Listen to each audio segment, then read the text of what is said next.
Alex here, just outside the Etihad. I've seen City beat West Bromwich Albion 2-1. It was a narrow game. We got the 3 points. That is the main thing. We're now 4 points clear of United. They play Tottenham tomorrow in a big game. Tottenham have got an awful lot to play for. Hopefully Spurs can help us out, get a result, and we can put this whole nonsense of City not finishing fourth to bed and focus on the Champions League this week. The performance, that's a different story. Very lacklustre. We look very hard going. West Bromwich Albion, they got a little bit lucky with an early goal and they made it very difficult for us. Sitting back, frustrating, kicking the living daylights out of Jesus Navas. He had a horrible day today. Craig Gardner getting his aggression on.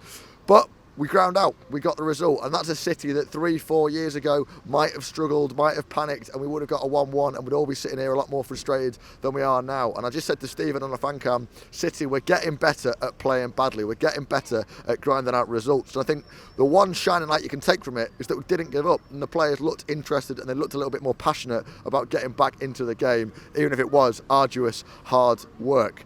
In terms of positives, Samir Nasri coming back, what a player he's come back as. He looked a little bit laboured when he came on against Bournemouth, couldn't play against PSG because he's not in the Champions League squad, but today, second half especially, he was running the show. Creative, exciting, looking towards goal every time he got onto the ball. That is a big plus and a massive boost for our league games for the remainder of the season.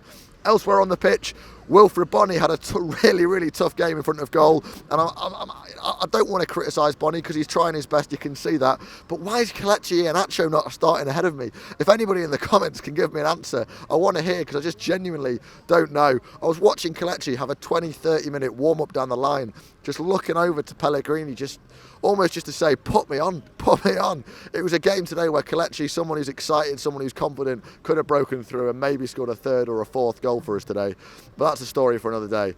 Looking forward to Tuesday night. This could have been a big confidence builder, putting 3 or 4 past West Brom to convince us that we are worthy of the last 4 of the Champions League. It's not really turned out that way, but I think we've got it in the bag. It's something that all the players can chill out about. They can watch Match of the Day and they can relax going into Tuesday night and remembering that we can do this. By this time next week, Manchester City could be one of the top 4 clubs in European football, and don't forget that. I want to hear from you. I want to know your take on the game in the comments below. Let me know what you think. Nasri, are we going to miss him on Tuesday night? I think he could have been the difference, but he's not in the Champions League squad. That's the way it works out.